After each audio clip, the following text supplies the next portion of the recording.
श्री कृष्ण कन्हैया लाल की जय। श्री निजानंद स्वामी की जय। श्री प्राणनाथ प्यारे की जय। बहुविध भेजा कुर्बान तिन में शब अरशुन्यामत खिलवत वाहिदत शुद्ध भई और शुद्ध दई क्यामत और शुद्ध दई क्यामत। श्री कृष्ण कन्हैया लाल की संभवतः कल के प्रसंग में था, पूर्ण ब्रह्म परमात्मा के आदेश नहीं वैदिक परंपरा और कते परंपराओं के अनेक ग्रंथों में लाखों संकेत दिए और वे सब तारतम्य ज्ञान प्राप्त होने पर अभी स्पष्ट हो रहे हैं। तो उसी संदर्भ की बात। तो इस प्रकार बहुत प्रकार से पूर्ण ब्रह्म परमात्मा का संदेश दुनिया में आया और इसी से पता चलता है कि आत्म जागृति का समय और परम धाम के अद्वैत भाव को समझने का, तो वो आत्मा को जागृत करके कैसे परम धाम के अद्वैत भाव को समझ सकते हैं वो पता चलता है। दो हादियों दई साहिदी मिलाए दिए निशान। तो दोनों परंपराओं में भी अनेक गुरुजन हुए। तो दोनों परंपराओं के गुरुजनों ने इस तरह से समझना चाहिए। वैसे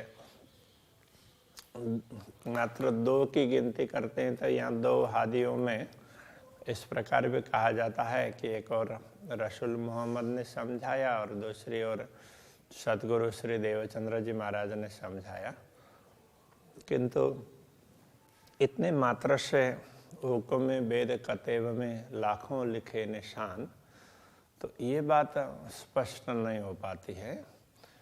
तो रसूल से पहले भी अनेक लोगों ने कहा था और सतगुरु देवचंद्र जी महाराज ने तो ये केवल कहा नहीं, उन्होंने तो कुंजी ला करके, चाबी ला करके, ताला खोल करके सारा स्पष्ट कर दिया।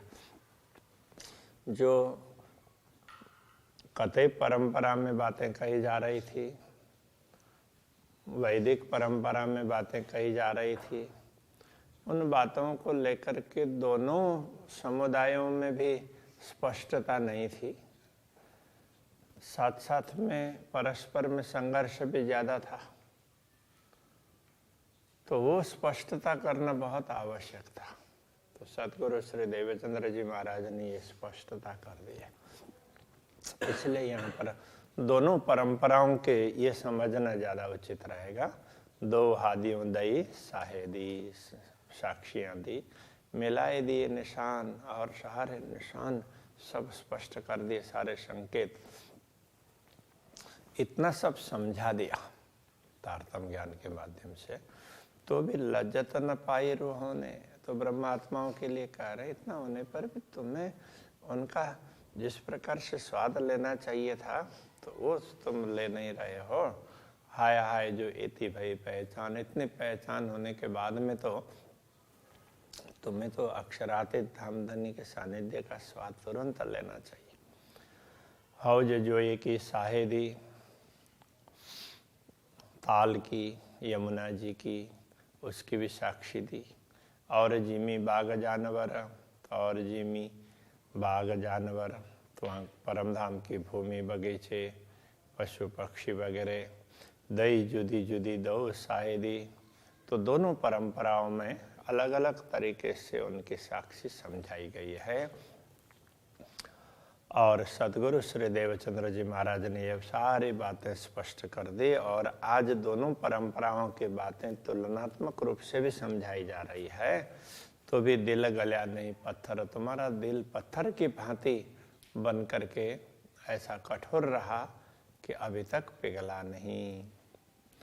दो अरस कहे दो हादियों, तो दोनों परंपराओं के गुरुजनों ने बताया है। और इसमें ये नेतृत्व के रूप में कहें तो अब कथे परंपरा में तो फिर रसूल को, और वैदिक परंपरा में सतगुरु श्री देवचंद्र जी महाराज की बात कर सकते हैं। तो वैसे सतगुरु श्री देवचंद्र जी महाराज ने तो सारे शास्त्र ही पूर्ण ब्रह्म परमात्मा की बातें स्पष्ट करने के लिए हैं, और उनकी वो तुम लोगों को साक्षी दे करके इसमें से तुम जागृत होकर के परम धाम का अनुभव करो। तो सारे शास्त्र तुम्हें पूर्ण ब्रह्म परमात्मा की साक्षी दे रहे हैं। तो उन्होंने तो दोनों प्रकार की सारी बातें समझाई है, इसलिए उनको केवल एक वस्तु में जोड़ना शायद सीमित उसमें रखेंगे। इसलिए दोनों परंपराओं के जो भी गुरुजन हुए हैं उस प्रकार की बात कर सकते हैं।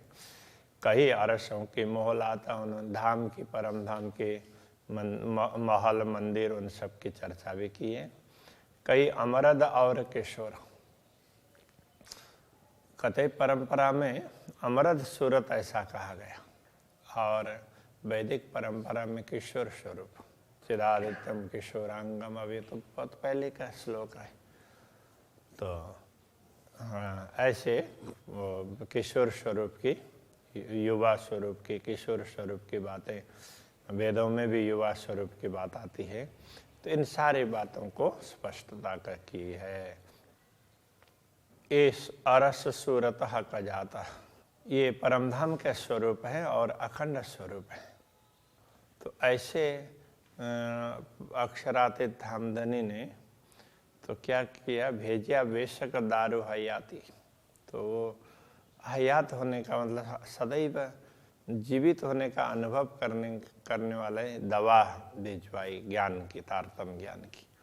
तुम पे मेरे हाथ हबीब, तो मेरे वो हबीब तो परमात्मा के लिए कहा है, प्रियतम परमात्मा ने मेरे साथ ये भेजा है। इस प्रकार सतगुरु श्री देवचंद्र जी महाराज ने कहा।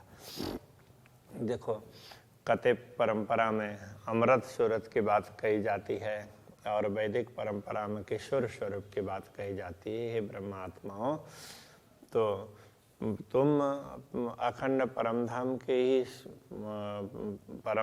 ही हो, पूर्ण ब्रह्म परमात्मा के ही अंश हो। तो तुम्हें ये अनुभव करवाने के लिए पूर्ण ब्रह्म परमात्मा ने मेरे हाथ में ये चाबी बेच दी है। इस प्रकार से सतगुरु ने समझाया। ऐसा करके प्रहलाद जी कह रहे हैं किए 14 तबक मुर्दे जीवते, तुमको ऐसे किए तबीब, तुमको ऐसे वैद्य बना दिया। तबीब का अर्थ वैद्य, कि जिसमें 14 लोक, इस 14 लोक में कहने का तात्पर्य सारी सृष्टि, केवल 14 लोक की बात नहीं कर रहे हैं। ये पूरी सृष्टि ही एक प्रकार से परमात्मा के विषय में तो अचेत थी, पता ही नहीं था, तो मुर्दे की तरह से उनको जीवित कर दिया। कहने का तात्पर्य उनको समझा दिया कि पूर्ण ब्रह्म परमात्मा ऐसे है, तो वो मुर्दे को जीवित करना। तो तुमको ऐसे वैद्य बना दिया कि तुम्हारे कारण तो ये मरे हुए लोग भी जीवित हो जाएंगे।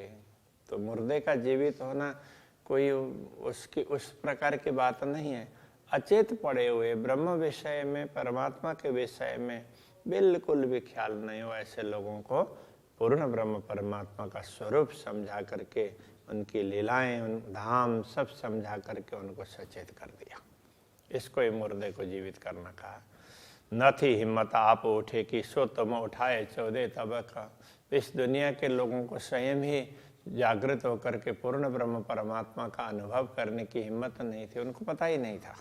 इसलिए तो तुमने सबको उठा करके सचेत कर दिया और पूर्ण ब्रह्म परमात्मा का ख्याल करवाया। ऐसा किया बैठ ना सुत में, तुम्हें इनमें रही न सका। तुमने तो स्वयं को हम दुनिया में है नश्वर जगत में समझ करके भी इतना बड़ा काम किया, तुमसे इतना बड़ा काम करवाया है, इसमें कोई संदेह नहीं है। ऐसे बेशक होए कि तुम्हें अजून अरस लज्जत, इतना सब होने पर भी ऐसा ज्ञान तुम्हें दिया, तुम्हारे माध्यम से दूसरों को जागृति आ रही है, तो तुम फिर भी अनुभव नहीं कर रहे हो, अभी तक तुम्हें स्वाद नहीं लग रहा है। इता मताले दिल में हाय हाय तुम्हें दर्दा भी न आवता। इतनी संपत्ति तुम्हें मिली तो ये समझने के बाद में तो तुम्हारे हृदय में पीड़ा होनी चाहिए कि पूर्ण ब्रह्म परमात्मा ने कितनी कृपा की हम पर, वो अहोभाव होना चाहिए। तो वो कुछ ख्याल नहीं आ रहा है। हाय हाय ये देखिया बल जुल्मत का, ये भ्रम का, जुल्मत कहने से माया भ्रम अथवा जो भी ये बताओ, तो उसका ये उसमें ये ताकत है, ये जो भी उसका माया का समझो, मोह का समझो, मोह में इतनी बड़ी शक्ति है कि दिल ऐसा किया सखत, तुम्हारे दिल को इतना कठोर बना दिया, ना तो एक शाख मिलावते अरस अरवा तब ही उड़ता। अन्यथा एक छोटी सी भी साक्षी मिल जाती है ना, तो परमधाम की आत्मा तो अरे ऐसी बात है, तो ये समझ करके तुरंत ही उसको जागृत होना होता है। अब यहाँ तो पूरी परंपराओं के लाखों निशानियाँ बता दी, सब कुछ समझा दिया, और फिर भी तुम्हें पता नहीं चल रहा है। शाबाश तुम्हारी अरवाह को, शाबाश हेड़े सखत, तुम्हारे आत्मा को भी बहुत बहुत साधुवाद, और तुम्हारे हृदय की कठोरता को भी साधुवाद। शाबाश तुम्हारी बेशकी, तुम्हें तारतम्य ज्ञान मिला, ये तो संदेह निवारण करने वाला ज्ञान है, तो इसकी इतना मिलने पर भी तुम्हें संदेह हो रहा है, तो तुम्हारे ज्ञान को भी वो साधुवाद देते हैं। शाबाश तुम्हारे निश्वत, तुम्हारा संबंध तो अक्षरातीत से शाश्वत है, अभी तुम्हें कुछ पता नहीं है, तो उसको लेकर के भी तुम्हें साधुवाद देते हैं। धन धन तुम्हारे ईमान, धन धन तुम्हारे शहूर, तुम्हारा ईमान और तुम्हारे शहूर समझ, तो ये भी धन्य है भाई, तुम्हें कुछ पता नहीं चल रहा है। धन धन तुम्हारी अकलें, भले जागे कर जहूर, तो तुम्हारी बुद्धि भी धन्य है। यहाँ धन्य है कहने का तात्पर्य वो प्रशंसा के अर्थ में नहीं है, ये इसको संस्कृत साहित्य में काकू ऐसा कहा व्यंगात्मक रूप से कि तुम्हारा प्रेम, तुम्हारी समझ, तो बस ये तो वो बहुत बहुत है, इस प्रकार से कह रहे हैं, तो तुम्हें कुछ पता ही नहीं चल रहा है। भले जागे कर जहूर, तारतम्य ज्ञान से जागृत करके प्रकाशित करना चाहिए था, सब कुछ समझाना चाहिए था, और तुम तो कहाँ किस तरह से पड़े हुए हो। अरस बताए दिया तुमको और बताए दई वाहिदत, परमधाम की बात तुम्हें समझा दी, परमधाम के अद्वैत भाव को समझा दिया। सहूर इल्म कुंजी सबदई, तुम्हें समझ भी दी, सहूर का अर्थ समझ, और इल्म ज्ञान, और वो ज्ञान कैसी, वो कुंजी की तरह से, चाबी की तरह से, वो सब तुम्हें दे दिया। बैठा है माए खिलवत, तो परमधाम में बैठे हुए अनुभव करवाया तुम्हें, इतना सब कुछ दिखा दिया, फिर भी एता मता जिन दिया तेना आप देखावत केती बेरा, जब इतनी बड़ी संपत्ति तुम्हें दिया फिर भी तुम्हें पता नहीं चल रहा है, तो वो स्वयं को दिखाने में कितना समय लगाएंगे, तो अपने भी तो दर्शन करवाएंगे ना, तो तुम थोड़ा सा दर्शन करने की लालसा तो रखो।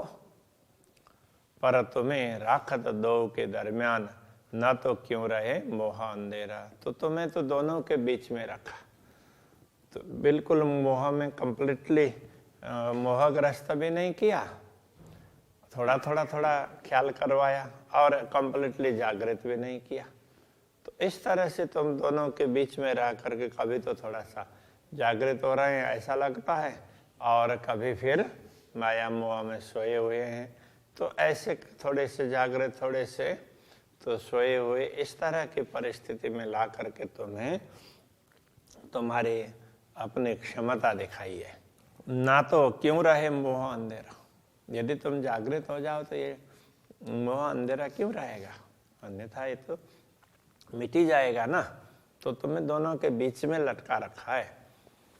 बड़ाई तुम्हारी बकामिनी निपटत ही निहायत, परम धाम की तुम्हारी महिमा इतनी ज्यादा समझा दी, तुम्हें खुदा कर पूजसी ऐसी और न काहू सिपत। और दुनिया के लोग जब मुक्ति स्थल में पहुंचेंगे तो तुम्हें अपने इष्ट समझ करके तुम्हारी पूजा करेंगे। इतनी तुम्हारी महिमा बता दी, ऐसी महिमा किसी की नहीं है। ऐसी हुई ना होशी कबों जो तुमको दई साहेबी, जो तुम्हें प्रभुत्व दिया है तो ऐसी घटना ना कभी हुई है और ना कभी होने वाली है। ए सुधा अजो तुम्हें ना परी, सुधा आगू तुम्हें होएगी। ये सब अभी तुम्हें समझ में नहीं आ रही है। जब परम धाम में जागृत हो जाएंगे तब पता चलेगा कि अरे हम तो कहाँ कहाँ माया मोह में ऐसे फंस गए। तुम खेल में आए वास्ते करे काय मंजी में आसमाना, तुम इस खेल में आए हो इसलिए, इसके लिए तो तुम ये जिमी और आसमान इस खेल के दृश्य को भी अखंड कर दिया। बाकी तो ये माया के खेल को कोई अखंड करते नहीं है। तिन सब के खुदा तुमको किए जिनको अखंड किया, तो उन सब के इष्ट तुम्हें बना दिया। बीच सरवर लाहु तो सुभान, तो जैसे परमधाम के स्वामी हो ना, तो उस तरह से तुम्हें इन बहिष्ठों के मुक्ति स्थलों के स्वामी जैसे बना दिया। सो भी पूजे तुम्हारे अकस को तुम आए असल वतन, तुम परमधाम में जागृत हो जाओगे तो तुम्हारा प्रतिबिंब दुनिया का शरीर है जो तुमने धारण किया था, उसकी वो पूजा करेंगे ऐसे स्वरूप की। तुम्हारे अक्ष का तात्पर्य पर प्रतिबिंब इस तरह से। तीन सब की लज्जत तुम्हें आवश्य, सब तले तुम्हारी इजन।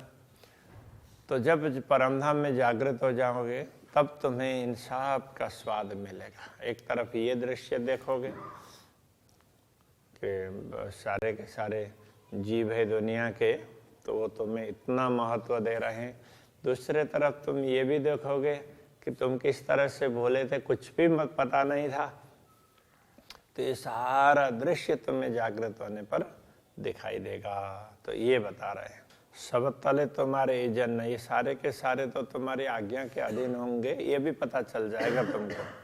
ये कह रहे हैं ये सब बातें ले दिल में और दिल को लिखा रस, ये सारी बातें लेकर के तुम्हारे हृदय को भी अक्षरातीत धामधनी ने अपना धाम बना दिए, वो हृदय में बैठे। ये सारा पता चलेगा तुम्हें।